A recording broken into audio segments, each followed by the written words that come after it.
intentionally made myself the dumbest person in the room for a very long time. I wanted to get around people that were doing this at a high level. I still am like that.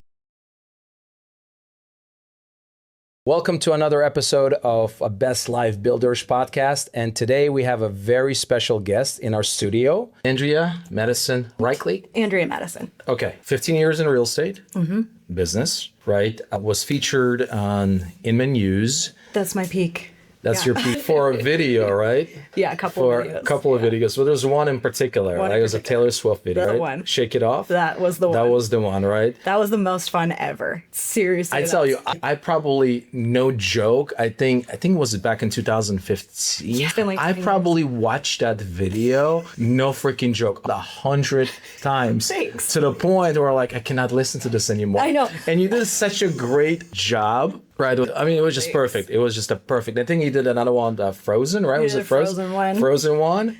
So how did you came up with that particular, like, I don't call it a shtick or like, but it was something like where you're like, man, you just crushed. Well, I would love to keep doing that. I have more. I just kind of, personal life went off into a world where I was like, I can't do these right now, right? We talked about that before the show, stages of life kind of thing. Yeah. I grew up with parents in 80s cover bands. Okay. So literally our going to sleep at night was band practice in the basement, you know, and going to the bars on the weekends because it's lounge on Sunday, not a bar. Yeah. Just, so I always was surrounded by music. I used to write songs and I sang churches. I sang for CCV for a long time, even just like background vocals. And that was actually what kind of triggered it. I had girls who listened to Taylor Swift. My daughters were young at the time. I had a deal going sideways and I just write lyrics. I've always written lyrics and songs and poems, and I was joking around. The song came on at the house and I said, well, you know, my lender's gonna fake. So my buyer's gonna flake. And then I was like, kept doing it, just kind of singing it as a joke to the girls. And then my daughter was like, just write it. You just know you want to. And then writing it was one thing, but it was actually in between services at CCV. Yeah. You know, where I'm sitting with the band and I was like, okay, my fellow music nerds, I have this ridiculous idea, but I want to do it right. I don't want it to be cheesy, like the sound's got to be good, the video's got to be good. And this is before TikTok, this is before all that stuff. So they all just were like, oh, we can do this. So I had this whole group of my AV friends rally around. They helped me write, like, create our own track, and like we're in the studio, and then we did the whole video, and then it was just so fun. We wanted to do the next one. Yeah. And I don't know. How many views did you get? Like, have you ever like looked back and said, man, I got like 1 million views or 2? I did not get 1 million views. So I am very ready, fire, aim. This is like the entrepreneurial struggle, right? Ready, fire, aim. I work on this. So I'm just like, I have this, I go. Yeah. And so that's what we did. So I literally just was like, oh, I don't know, just put it on. Yeah. You know, I don't have like a YouTube channel. I don't have any sort of like way to streamline this. I think the official first video on Facebook had, I don't know, almost 400,000 views, 350,000. But that was just raw,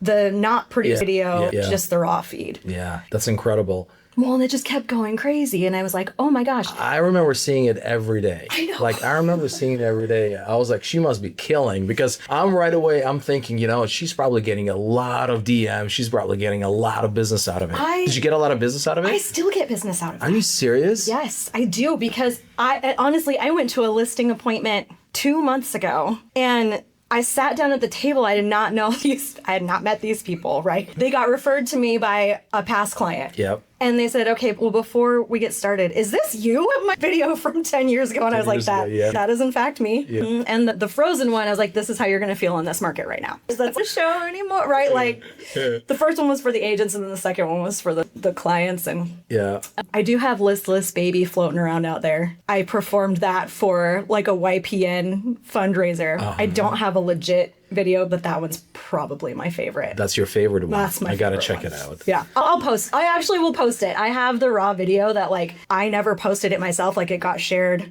I got tagged in it, and but I got it back recently, and so like I don't know what to do with it. Yeah. But it's just funny.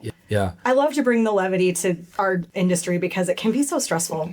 and so serious. Oh yeah, absolutely. I mean, they're just ebbs and flows pretty much on a daily basis, right? I mean, your buyer's under contract. Oh, your buyers can't qualify. Just it's kidding. I was talking to a buddy of mine. He's on a contract on $1 million house, and he's supposed to close today. And for the last week, he's been trying to get a hold of his lender. Oh, no. And he's got $20,000. Fake, right? And the buyer's not flaking. No. He's got $20,000 going hard. So he's like, Alan, I gotta close this thing, and I'm not representing. So you can't help. I cannot help. I was like, you gotta talk to your agent. You gotta find another lender. Like, obviously, the file's already pretty packaged in, right? So like, you just gotta find somebody else who can probably not close today, but maybe in a week or two, right? But you cannot just sit and wait for this lender to call you back. 1 week, $1 million house. $20,000 going hard. So this is the thing about real estate that I think it keeps people out. There's like this idea that, oh, it's this big, prestigious, untouchable. And is it super important? Yes. Yeah. And I say with all respect and love for my fellow agents, the bar is not that high sometimes, right? Like, the people out there, honestly, I think that was a big thing that got me into the industry. I sort of saw from the loan perspective, my ex was a lender, and I saw people asking these questions, and I was like, the agents asking him questions as an LO, and I was like, how do they not know? They're representing these people. Oh, I have to go help them. They need representation. Like it's sad. Yeah, but you're also on a LO side of things. You also have, LOs. Well, that's what I mean. That's another way is like, I don't know if you noticed, I only found out about this like less than a year ago. It's 24 hours of education or schooling to get your loan officer's license. I got my loan originator license, had it for about 6 weeks, and then I was like, forget this, I'm going back to into real estate. Yeah. So what got you into real estate? So 15 years ago, you got your real estate license. Your ex-husband was a lender. And so I got kind of some exposure to it that way. Right, because this was 2009. He decided to get into the prime side of lending, which we know was a horrible 2009. time. Had 4 babies under the age of 8 when I got my license. Oh wow! And just needed, I had 2 in school, 2 at home, and you're in that can't really afford to work because all it's going to do is pay for daycare. Because then I have to have an after-school program for the older 2, and. So I was trying to figure out what I could do to bring in just anything. And my goal at that point was, if I could even just pay my car payment. It was like $350 a month. I can sell a couple houses a year, right? I know I can do this. I can make it flexible around my schedule. I just need to make my car payment. So I got my real estate license.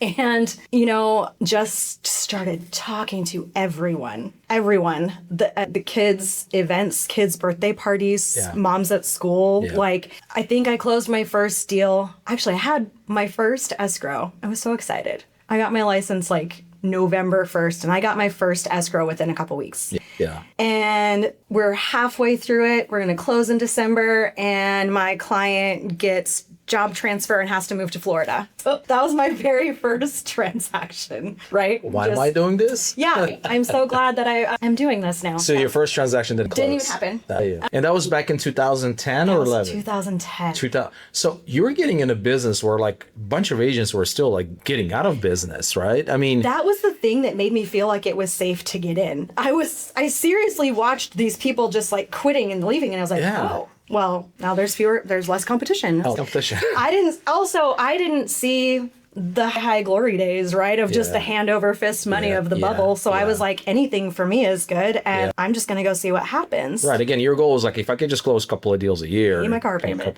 That was it. That's it. Yeah. And then it just started to go pretty quickly. And I had to learn boundaries really fast, because I couldn't afford daycare. And so I would have people wanting to see houses, or they're calling me to help with listings. And I finally got to a point where I could put the little 2 in daycare from 8 to noon on Tuesday and Thursday. So I said, okay, this is when I'm available, just me. Outside of these hours, I may have some or all of my children with me. And just put it in front. I'm like, Were you driving like a minivan, or you had a minivan? I remember those days as well, because during that time, my kids were also like under age of 5, right? So 3 kids, but they were going to daycare. My wife had a job all the way in downtown Phoenix. But I remember those days putting them like getting them in a van, trying to get them out of like buckling them up, and the buckles are super hot. It's 110 degrees outside, and they're yelling and they're screaming. I was like, God help me, please. The day that they could all like get into the car by themselves on their own seatbelt was just like its own Independence Day for me. The little things that you don't realize. Yeah.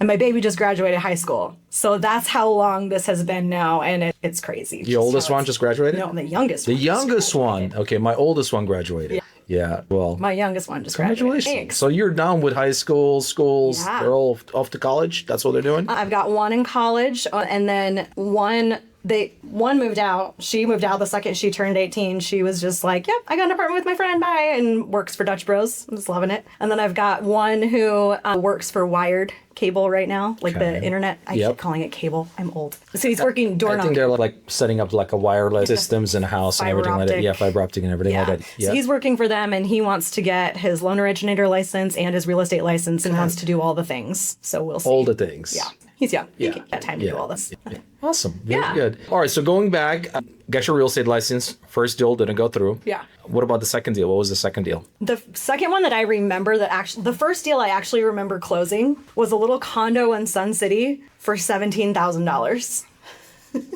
That was the closing. My first deal was $100,000 listing, but I wasn't in it. Yeah. But it literally it felt like it was like $1 million listing. It was like a $2,500 commission check. So I think it was a lender-owned property, so the bank was offering some sort of bonus. So it was like I made about $1,000, I think $1,200 or something. And for me, that was 4 months of my car payment because that was my goal. That's right. So when the goal was low, that's right. I was like, hey, I can do that a couple more times. And then it became what if I could pay the mortgage? And then it was, what if I could pay all the bills, right? Then it was kind of like, I didn't think I could do that. It just was not even a thought when I got started. It was simply like survival mode. Yeah. And I'm assuming most of that business was coming from, word of mouth, referrals. Yep. People in church, schools, and all of that. All of that, right? So kind of give us, because I was looking at your production, and I think you're close to like 200 homes in the past 15 years, personally. Personally, yeah. Personally. I was going to say, with my team, I've definitely done more than that. Much more than that, right? So personally, right? So easily that. That's a lot of homes. So how are you able to get like so many transactions in such a short period of time? I don't know any different. You want to know the real truth? I intentionally made myself the dumbest person in the room for a very long time. I wanted to get around people that were doing this at a high level. I still am like that. Yeah. Right? So like we mentioned Kesley, you had her on your show. Yeah. She's one of my best friends. And so she and I push each other. And we call it co-opetition. We have our cooperative competition every month to see which of our teams, and we go back and forth, which is great. And then we're the only two that we're pushing each other. So I got to find another room. Yeah. People doing more than me to get me to that next level. And so that's always what I did. Like I was with Keller Williams for most of my career. Okay. I think 2013 was the first year I went to a convention. Okay. Major imposter syndrome. Right? Like, oh my gosh, everyone here is a multimillionaire and sells 1,000 houses a year. And I have sold like 10 in my entire career, right? Just this overwhelm. And what I learned though was obviously that's not true. Yeah. Right? What I learned is that everyone was there to better themselves. And I got involved in a culture of self-development, personal growth. And the business came with that. Yeah. Right? Yeah. Because when you realize when the goal, I could make my car payment. If that was still the goal, I sell one house a year. That's not it. It changes, right? Then it becomes, how am I empowering my clients to make the best decisions? Yeah. And then it grows to, how can I empower other people to get into real estate and then live this life they never thought they could have? Like the why changed. I think that's how you sell more homes is you work on yourself. Yeah. Yeah. And then the business follows.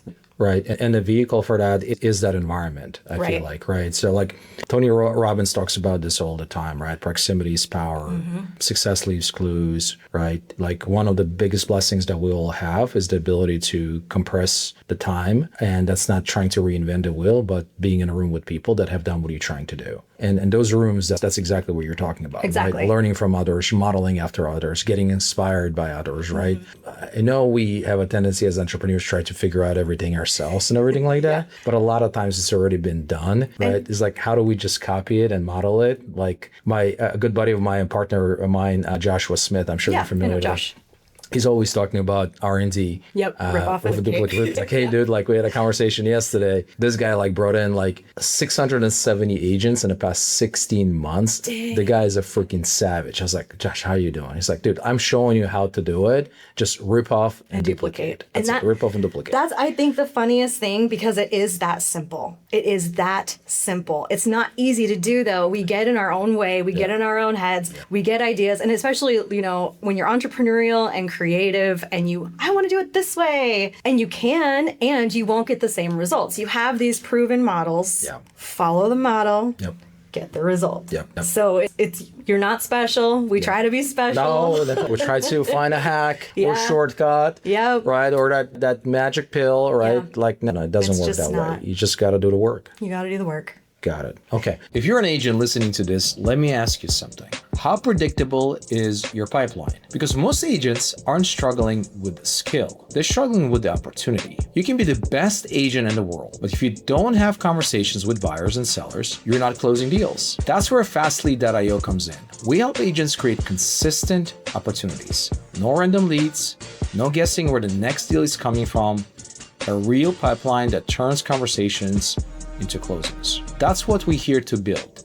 If you want my playbook to increase your business without burning out, book a call below. So being in a room with the right type of people, modeling after them, right? So is that with just like a KW rooms, or were you have any other coaches that you work with? I would find people who so really when I started kind of growing personally was that 2013 year, and I kind of was just in KW world. Yeah. So I went to that first convention, and there were people who I really enjoyed, like speakers who I really enjoyed, and I decided no one is off limits on social media. So I started following them, I started messaging them, I started intentionally interacting with like their posts on Facebook, and just they're just people. Yeah. Right. Yeah. They're just people. And so I would ask questions, and I would find out where their next class was, or if they were doing like a webinar, or how can I get around this person who I want to be like. Got it. And that ended up just putting me in rooms with a lot of other people who were doing the same thing. And then you just start,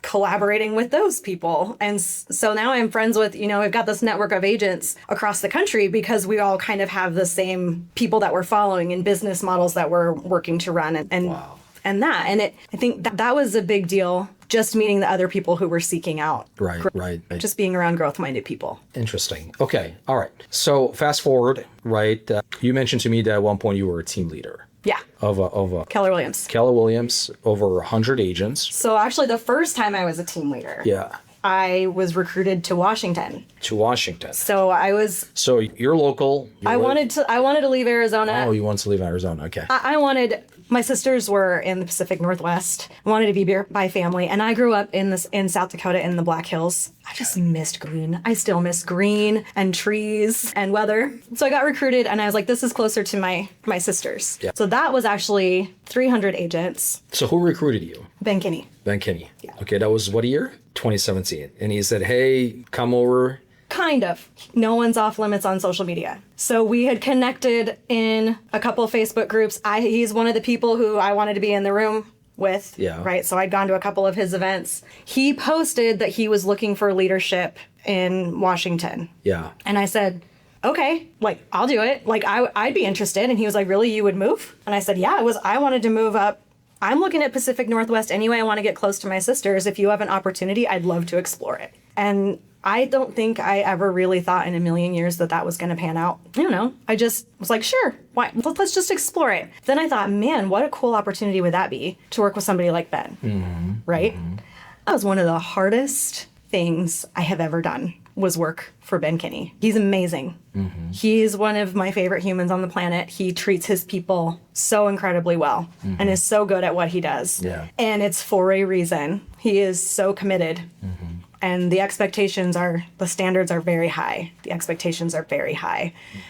That was where I really learned recruiting. Wow. Because I jumped in and I didn't know anybody. I didn't know any of the agents in the market, which was kind of a great thing for me, right? Because then I wasn't afraid to call anyone. So your role as a recruiter, your role as a team leader for the market? When you're a team leader, you are a recruiter. You're a recruiter. You are a recruiter. Yeah. You are in charge of coaching your top agents. You're running the day-to-day of the office. You're getting all the training on the calendars, classes. I'm meeting with new agents, people who want to get licensed, producing agents. Like that is that role. It is a major role. Oh, it's a powerhouse role. It's a powerhouse role. Absolutely. So, but you didn't have any experience before that, though, Not right? that. You didn't have a team in 2016. I had a team. You had a team. Okay. So what did you do with the team? They were still producing when I went up to Washington. Interesting. Yeah. And what was the size of your team? I had 3 producing agents, Okay. a full-time admin, and a TC. Okay.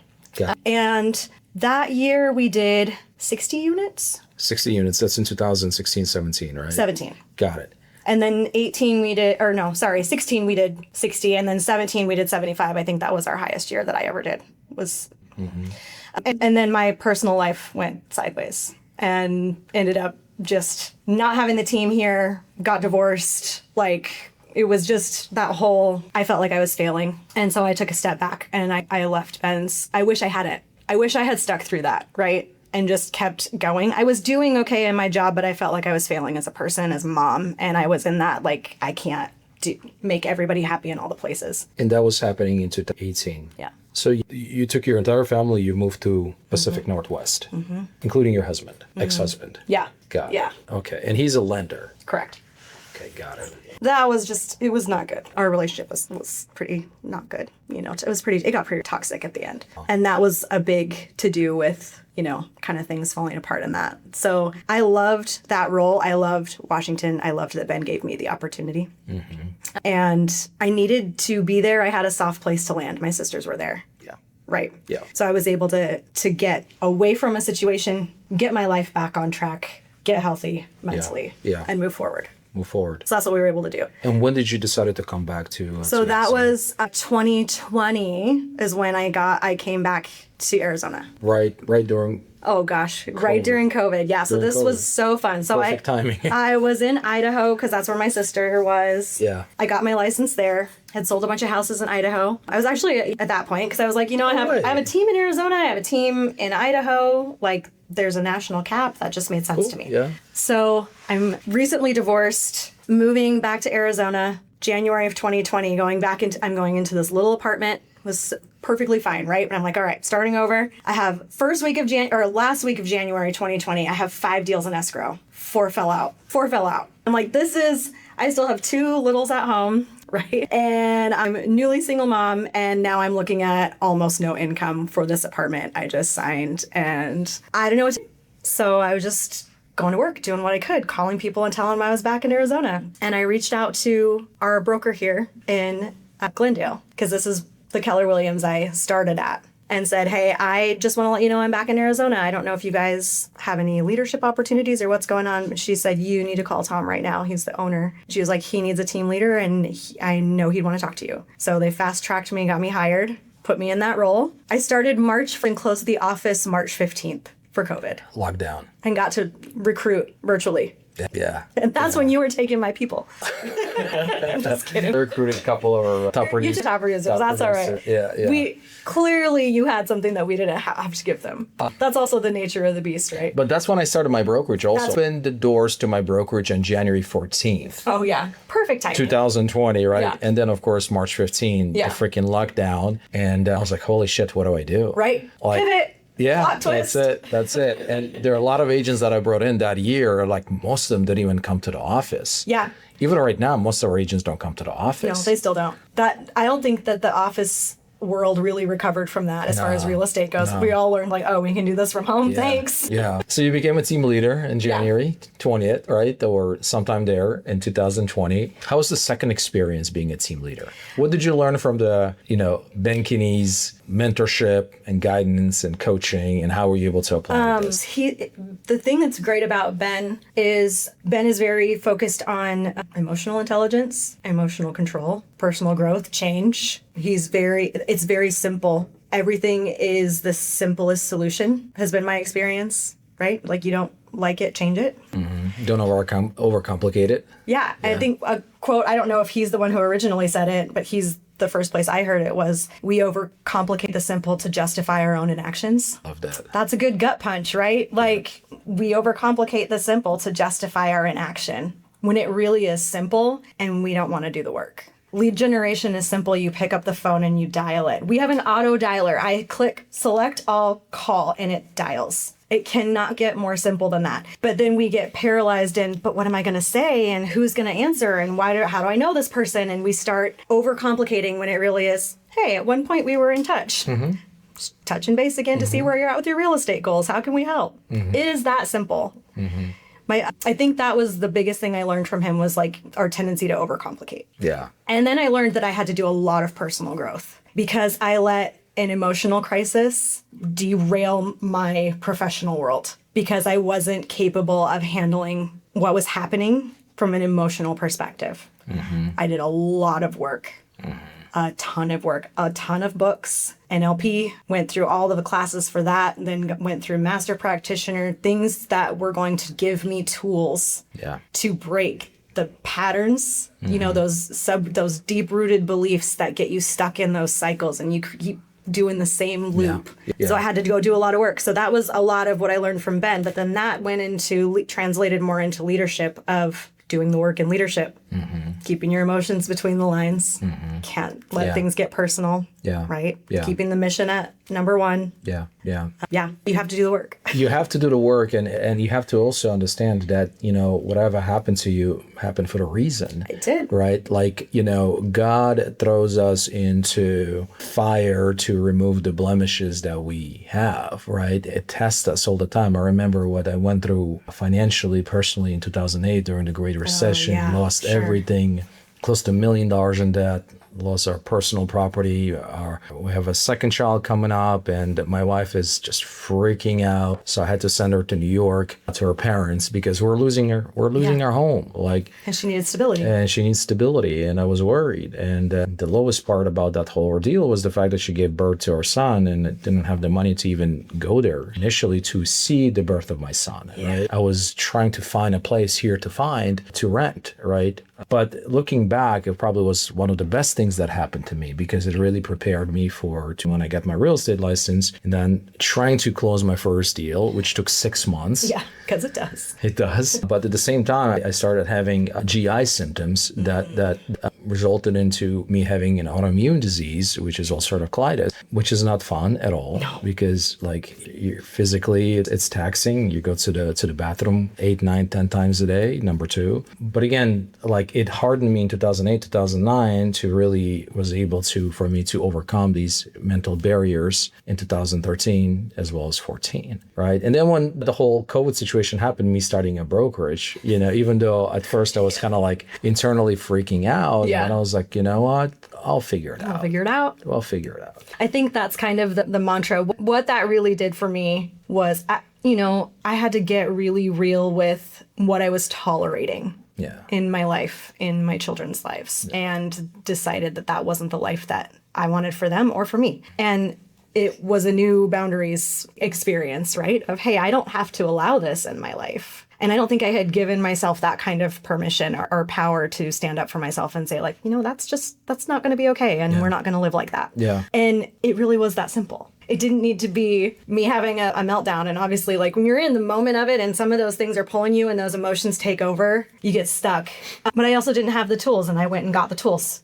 I did the work. Well, I remember having those conversations with my mom, and she's no longer with us. But she told me flat out, she's like, the only reason why I did not leave your dad was because of this. You know, she was afraid.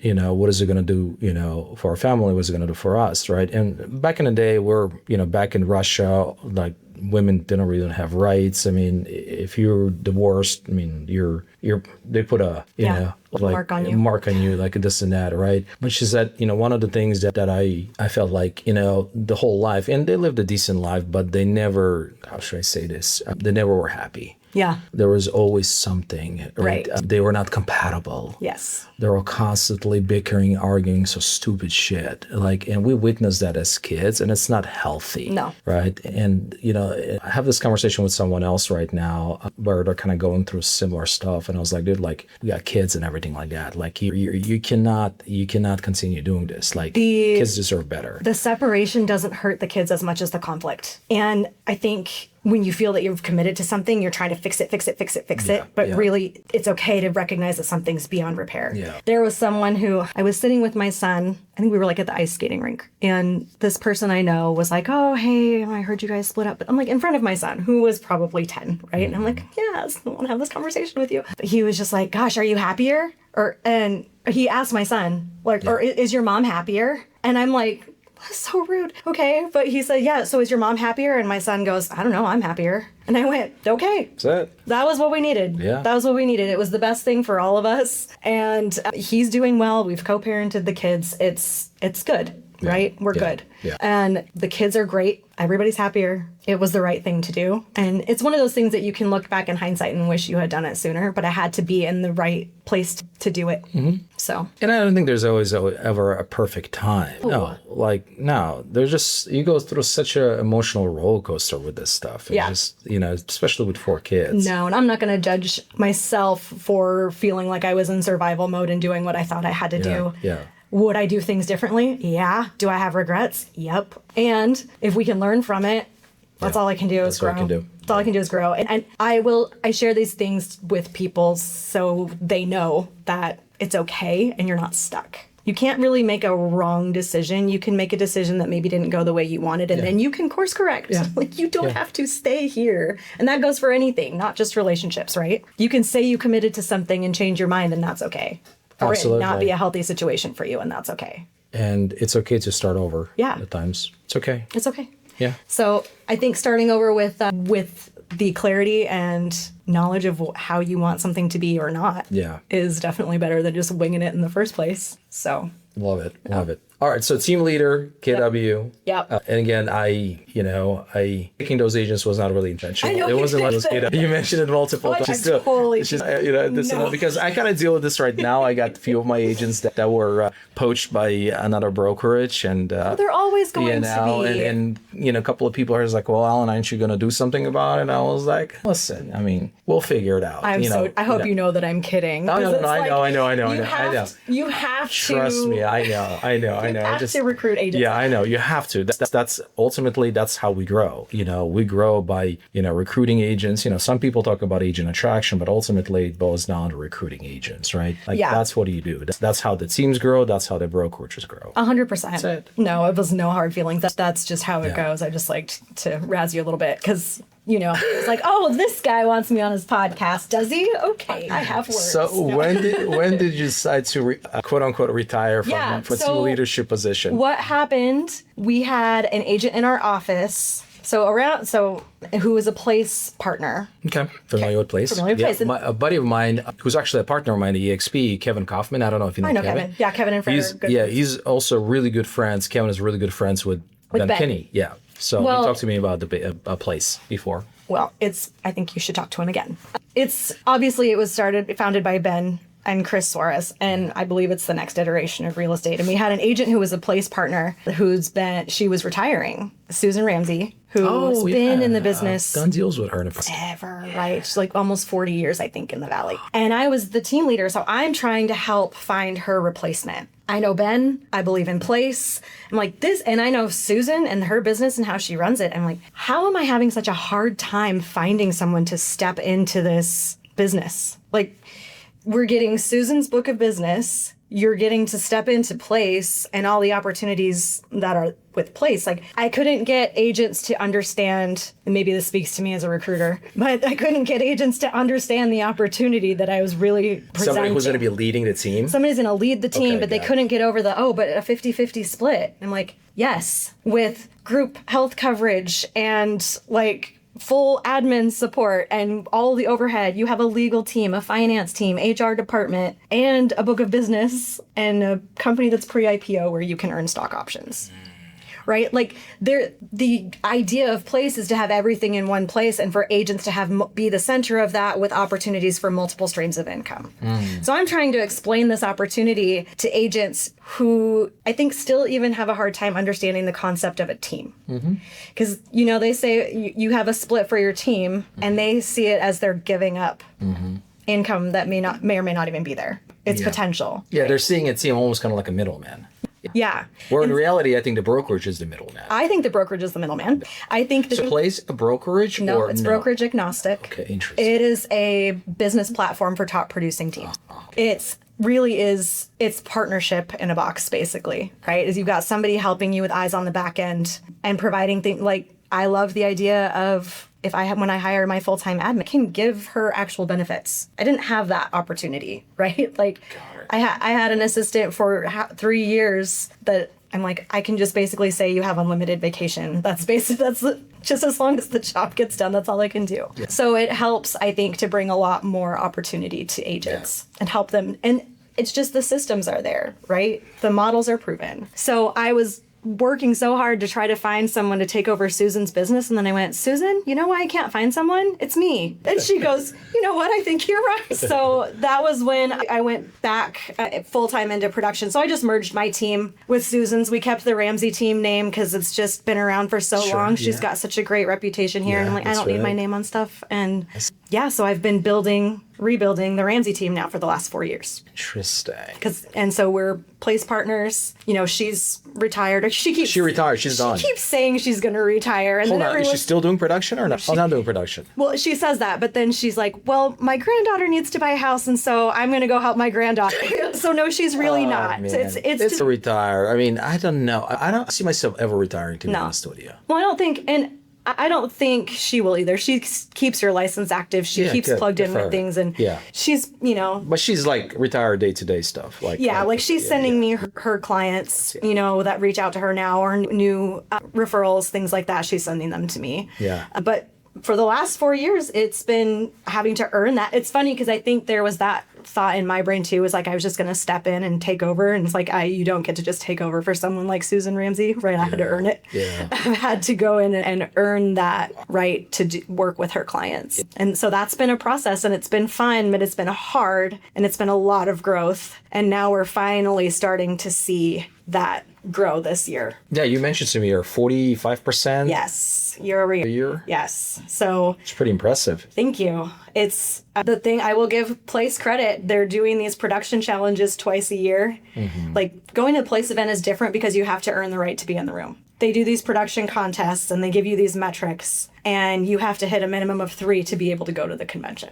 You can't just buy a ticket. Wow. So talk about being in a room, right? That was been my whole... With high performers. Yes. So, for instance, the one we're in right now started April 28th that ends July 4th. 5,000 dials, 50 open houses, 50 full contacts, new contacts added to the database. We have an AI coaching call platform that does like role play calls. You have to do 100 of those. Plus your listing agreements, buyer agreements, you have to hit 3 of those individually. It's not your team doing 50 open houses. It is each individual agent in this amount of time doing 5,000 dials and open houses. In 90 days. In 60 days. 60 days. So April, May, So it's like 60 days, in 2 months. 2 months. 50 open houses. Yes. 5,000 dials. Correct. And what else? You have to add 50 full new contacts to the database. 50 full new contacts. 100 of the AI coaching calls. That's through iDialer, like a coach. I would have that too. Yeah. So 100 of those calls. And then 10 buyer and or seller agreements, or 5 listings. So if 5 of those agreements are listings, that counts as a metric. Yeah.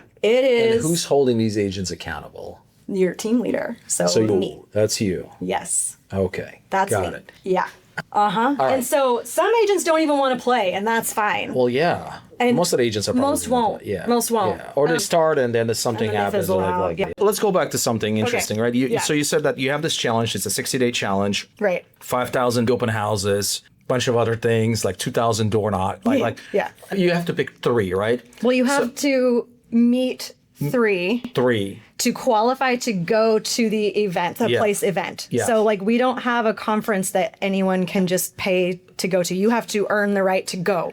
Got it. So to go to that event, you have to complete 3. Correct. And then what else you get as an agent? If you complete 5, then you earn $1,000 worth of stock, which is stock options. We're pre-IPO, we're still private, right? Yeah. So it's just that incentive of, Which could be eventually be worth who knows? 10, 15, 20, $30,000, something like that. Who knows? Who knows? You never know. Yeah, who knows? Yeah.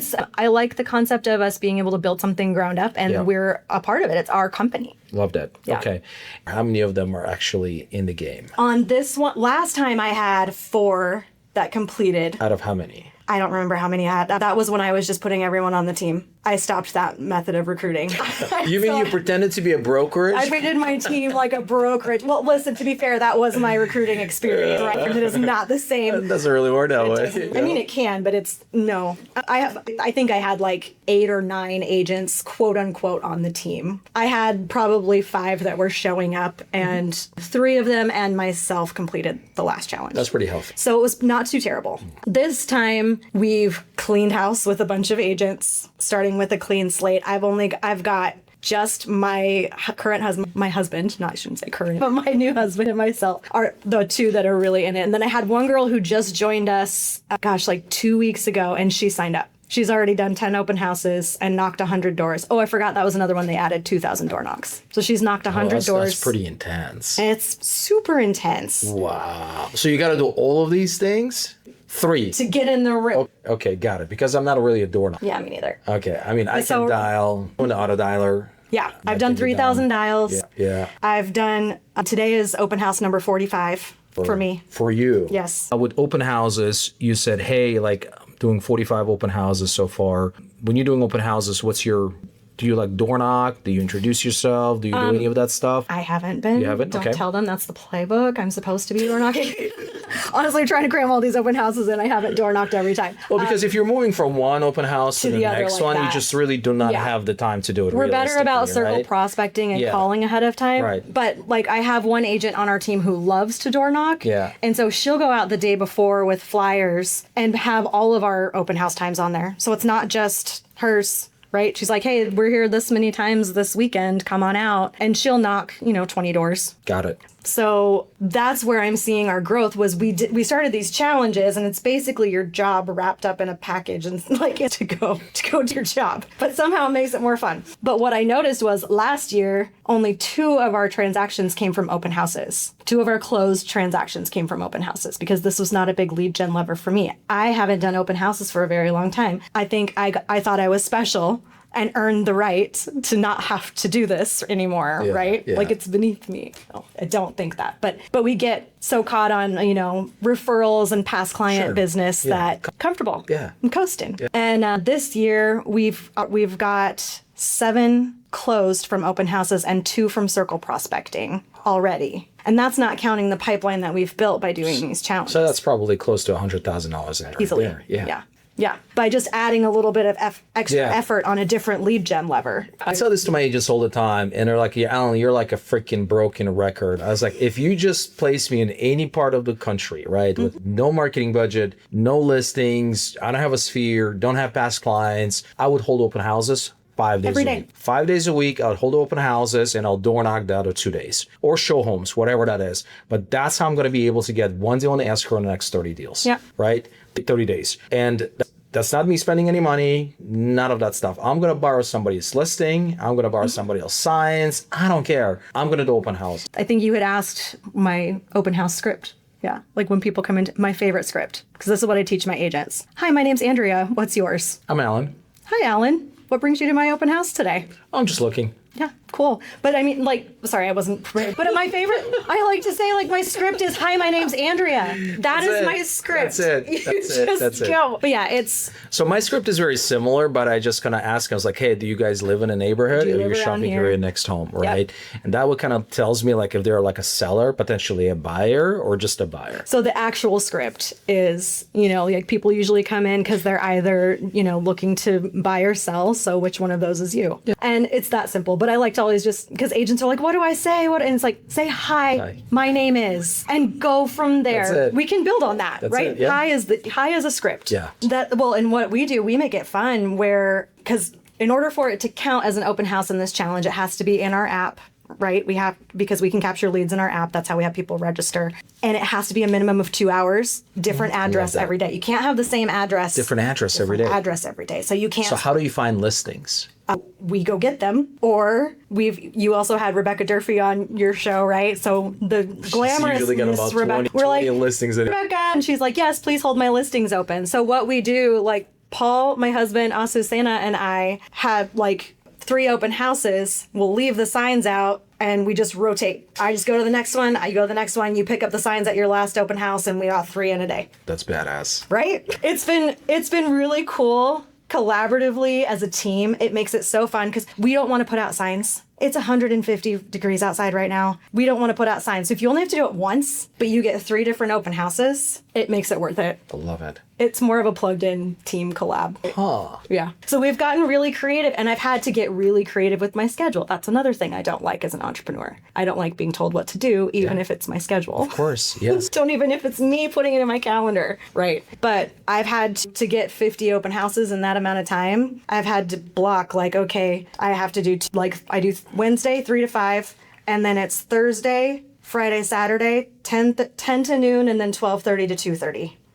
So I have them blocked, and I'll just block them in there, and then I put the address in once I know what listing we're going to go to, usually the week before. But I had to block them in, and I had them like open house 1, open house 2, so I'm counting as I'm scheduling and planning it. Yeah. It's made me have to really pay attention and get intentional with my business again, where it's easy to coast. And so that's just not a coincidence that being intentional translates to being up 45%. 45%, 7 closings from open houses, and 2 from circle prospecting. Yeah. So yeah, that's 9 average price. Essentially, that's free business. You're not paying for any of that. You're not paying 40% to Zillow. Nope. Or Realtor.com. No referrals. No. Yeah. No, it's just, and then it's following the model. You can't just hold open houses and get people's data and put them on a drip and think they're going to call you. Right. What's the next step after that? The next step is you call them. Yeah. And then you follow up as they're engaging, right? You treat your database the way it's supposed to. We know if it's marked as hot, they're going to move within the next 3 months. So we're calling them every week. If it's a nurture, it's, maybe once a month, and they're moving within the next 6 months, whatever that may be. But there's running your filters. It is so easy the way that it's set up through the place model. It's here's the first lead generation step today. You click a link, it filters for you. I hit select all, call. Now my dials go. It's that simple. And I still don't do it every day, right? There's still... Because we have that mental blockages or mumbo jumbo that we're constantly, we know what we have to do. By the way, most of the agents know what they have to do. They're just not doing it. Or we're like, oh, but I have this email. Or, oh, this deal's going sideways. They get busy with things that are just not really making them money. Well, and that's what we talked about, me putting my phone on Do Not Disturb since 2016. I wasn't... 2016. Good for you. I have, I think, I have like my kids and my husband that are allowed to get through my Do Not Disturb. You can call 2 times in a row, 3 times in a row. It is not getting through my Do Not Disturb. And I did that to take control of my timeline and not get distracted. I have to sit down and make those follow-up calls or we're not going to have that business. Yeah. And if I'm checking my email first thing in the day and see that somebody's freaking out about something, now my morning's derailed. Yeah. And now I didn't do my lead generation, and now I don't have a paycheck in 90 days. That's what it translates to. It's simply getting off by going on someone else's agenda. I remember one of my mentors used to tell me, Alan, if you show me calendar today, I'm going to predict what's going to happen in the next 60 to 90 days. Yep. It's so accurate. And it's simple. That's one of those foundational things that we think we're special and don't have to do, right? We don't put it in the calendar. Mm-hmm. But that was one of the first things I learned in real estate and probably didn't implement until about 3 years ago. And here's another thing about the open houses, going back to the open houses. By the way, probably one of my favorite lead sources out there, open houses. Oh, I love it. It's like the more you do them, right, the better you're going to get at it, right? Unless, of course, you're brain dead. Right? You're just doing it for the sake of doing it, but I don't think that should be the case. It's 115 degrees outside, you're putting out signs. Yeah. The more you do them, the better you're going to get. Mm-hmm. And with so many resources that out there right now, there's so much information, there's so much content on open houses and everything like that, you can learn so much, but at the same time, it paralyzes you because, well, am I doing this correctly? I need 40 signs, I need this, I need flags. No. Like all you need is maybe 10 signs signs. If I do. 10 is minimum. Right. Make sure it's a good location. Make sure the house is presentable, ideally move-in ready, right? And that's it. Yeah. Just open the doors. Anything works and nothing doesn't. It's like I had a conversation with my sister. She's on my team a couple of weeks ago, and it was like on Friday or something like that. And she was like, I don't know if I want to do the open house. I was like, remember, we said at least one open house a week. She's like, I don't know, but it's going to be 100 degrees outside. And she was planning to do it on Sunday. It's like, again, it's mental. Let's get it done. So she put out 17 signs that day. She didn't want to do the open house. She was there for 3 or 4 hours. Guess what? She's got 5 people on the door. Yep. One of them she just listed, and they're also looking to buy. She listed a $600,000 house, and they're looking to buy a $600,000 house. There you go. 4-hour open house that she didn't want to do. No, I've had, in hitting these challenges, we've had to get kind of unconventional with the times. I'm like, well, I guess I'm having an open house on a Tuesday at 10 a.m. because that's what works for my schedule this week. I've had buyers come in. I have gotten buyers at Tuesday at 10 a.m. because they're like, oh my gosh, I have this weird, crazy schedule and I can never get to open houses. There's always someone, and you do get the ones where nobody shows up. That's just part of it. Well, it's the same thing. You're also going to get those that never answer their phone. Like you can dial 100 people, 200 people a day, and most of them will not answer their phone. No. You can text a bunch of people using auto text, and most of them are not going to respond to you. It's just part of the process. Right. Disattach yourself from the outcome, marry the process. Yes. Okay, well, let's talk about the future for you. Okay. Let's say you and I were having a conversation 5 years from now. Where do you see yourself? I like this question. I see myself still with this team building it out because You enjoy it. I do. And I've also gone back and forth. I've questioned things, like, oh, is this really where I want to be? Do I want to stay here? Do I want to go do my own team? And all that does is take away from the opportunity that's right in front of me, right? So what I want is to stay consistent, stay committed, follow the course, and build this out. I want to get my agents confident. The ones who have decided to partner with me, I want them to feel that they have a partner in the team and let them build their business as big as they want to under our umbrella. Yeah. That's it. I'm looking to partner with people who want to work collaboratively the way that we do. You're going to just do what you said you were going to do, show up and do the work, and everybody benefits. And we'll see how big that goes. Like, I don't need to put this like, we're going to have $1 billion in sales. Like, it's not about that for me. It's about feeling fulfilled. The joy that I get from empowering buyers and sellers and empowering agents to live big lives, I want to just keep doing that on a higher level. In the next 5 years, I'm going to be in the same place doing the same thing. Yeah, I love that. Waking up every single morning, having a purpose, enjoy what you do, love the people. Yeah. Like, I had a conversation with another mentor of mine. I was like, man, what is your strategy with you have? He's got thousands and thousands and thousands of people in his organization. Thousands of people. I mean, you probably know him. I'm not going to mention That's okay. his name. That's sure. And he's like, my biggest strategy, my number one strategy is love on people. Yeah. Love on people. That's it. That's it. That's all you got to do. Yep. Just love them. Yep. And not everyone's going to be in the same place. You kind of got to meet people where they're at. Sure. Like, some people are going to come in guns blazing and want to sell 100 houses a year, and some are going to want to sell 2. That's it. That's it. And you're also going to have people that kind of been kind of coasting, or you're trying to kind of figure out why they haven't done the things that you said they're supposed to do, or they said they're going to do. And then eventually something just clicks and they're like, okay, Alan, I'm doing this, right? Like, I had those conversations. And there's that saying, right? The teacher appears when a student is ready to learn. Yep. You're going to have those as well. Yep. And sometimes that's me, right? All of us. It took me 8 years to see the place that I'm in right now. Yeah. 8 years. Had that initial conversation with Kevin and Fred 8 years ago. That was when I was joining them, because that's who I joined EXP with. Holy shit. Yeah. And I said, no, you know what? I'm gonna start my own brokerage. Yep. But again, no regrets. No. Lessons learned. Exactly. That's it. All right. Well, listen, I appreciate your time. If our listeners, viewers, they want to contact you, reach out to you, where they can find you. Gosh, social media is easy, right? Facebook is the easiest one. Facebook? Anyone can just text me. I'll give my phone number to anybody. 623-256-4229. Easiest. All right. Just text. But you'll be on Do Not Disturb. I'll get back to you eventually. Thanks so much, Andrea. Appreciate it. Thank you. I appreciate you having me here.